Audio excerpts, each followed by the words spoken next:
नमस्कार। आज तारीख 22 मई दिन गुरुवार। आप सुन रहे हैं द लेंस का news podcast the lens round up और मैं हूं आपके साथ अमनदीप। चलिए खबरों की करते हैं शुरुआत। अमेरिका की राजधानी वॉशिंगटन डीसी में इजरायली दूतावास के 2 कर्मचारियों की गोली मारकर हत्या कर दी गई। ये घटना भारतीय समय के मुताबिक गुरुवार सुबह 6:35 पर यहूदी म्यूजियम के बाहर हुई। टाइम्स ऑफ इजराइल के मुताबिक अपराधी ने फिलिस्तीन का नारा लगाकर दोनों को नजदीक से गोली मारी। मृतकों में एक पुरुष और एक महिला शामिल है। अमेरिकी राष्ट्रपति डोनाल्ड ट्रंप और साउथ अफ्रीका के राष्ट्रपति सिरिल रामाफोसा के बीच बुधवार को व्हाइट हाउस में मीडिया के सामने तीखी बहस हुई। ट्रंप ने आरोप लगाया कि साउथ अफ्रीका में गोरे किसानों का नरसंहार किया जा रहा है। ओवल ऑफिस में मीटिंग के दौरान ट्रंप ने एक वीडियो को सबूत के तौर पर दिखाते हुए दावा किया कि साउथ अफ्रीका में गोरे लोगों को बड़े पैमाने पर टारगेट किया जा रहा है। अमेरिकी राष्ट्रपति डोनाल्ड ट्रंप ने बुधवार को फिर दावा किया। उन्होंने भारत और पाकिस्तान के बीच हाल ही में हुए संघर्ष को सुलझाया है। ट्रंप ने कहा कि मुझे लगता है कि मैंने बिजनेस के जरिए विवाद सुलझाया है। अमेरिका भारत और पाकिस्तान दोनों के साथ बड़ा सौदा कर रहा है। ट्रंप ने यह दावा दक्षिण अफ्रीका के राष्ट्रपति सिरिल रामाफोसा के साथ व्हाइट हाउस में एक बैठक के दौरान किया। ऑपरेशन सिंदूर के बाद प्रधानमंत्री नरेंद्र मोदी पहली बार बीकानेर आए। जिला मुख्यालय से 22 किलोमीटर दूर देशनोक के पलाना में हुई सभा में मोदी करीब 40 मिनट बोले। इस दौरान उन्होंने कहा कि पाकिस्तान की हर हरकत का करारा जवाब दिया जाएगा। भारतीयों की जान से खेलने वालों को कतई बख्शा नहीं जाएगा। एटम बम की गीदड़ भभकियों से भारत डरने वाला नहीं है। हिंदुस्तान का लहू बहाने वालों को कतरे कतरे का हिसाब चुकाना पड़ेगा। शिवसेना सांसद श्रीकांत एकनाथ शिंदे के नेतृत्व वाला सर्वदलीय डेलीगेशन गुरुवार को यूएई पहुंचा। अबुधाबी में राष्ट्रीय मीडिया कार्यालय के महानिदेशक डॉक्टर जमाल मोहम्मद ओबैद अलकाबी से डेलीगेशन ने मुलाकात की और भारत के ऑपरेशन सिंदूर के बारे में जानकारी दी। सुप्रीम कोर्ट ने गुरुवार को वक्फ अधिनियम संशोधन 2025 की वैधता को चुनौती देने वाली याचिकाओं पर सुनवाई के बाद 3 मुद्दों पर अपना अंतरिम आदेश सुरक्षित रख लिया है। इन मुद्दों को कोर्ट द्वारा वक्फ घोषित संपत्तियों को डिनोटिफाई करना, वक्फ यूजर या वक्फ बाय डिट शामिल है। पाकिस्तान के लिए जासूसी करने के शक में पकड़ी गई हरियाणा की यूट्यूबर ज्योति मल्होत्रा को हिसार पुलिस गुरुवार सुबह 9:30 बजे कोर्ट लेके आई।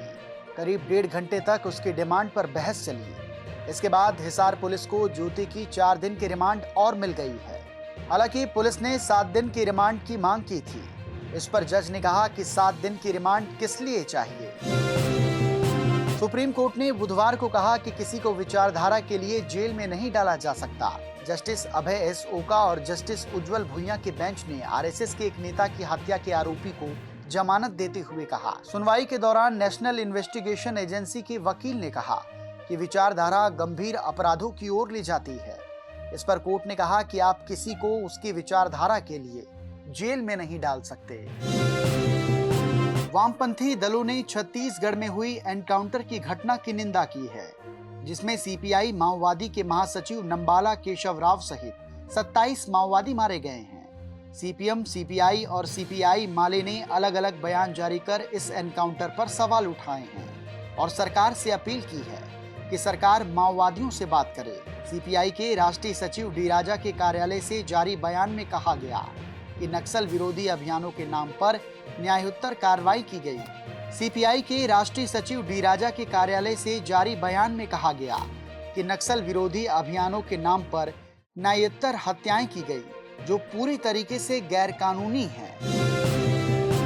उत्तर प्रदेश में तूफानी बारिश ने बुधवार रात जमकर कहर बरपाया। अलग अलग हादसों में आप नेता, डॉक्टर और सिपाही समेत 45 लोगों की मौत हो गई। आम आदमी पार्टी के नेता बारिश से बचने के लिए बिल्डिंग की आड़ में खड़े थे, तभी दीवार ढह गई। मलबे में दबने से उनकी मौत हो गई। 24 घंटे में लखनऊ, गाजियाबाद और नोएडा समेत प्रदेश के 25 जिलों में जोरदार बारिश हुई है।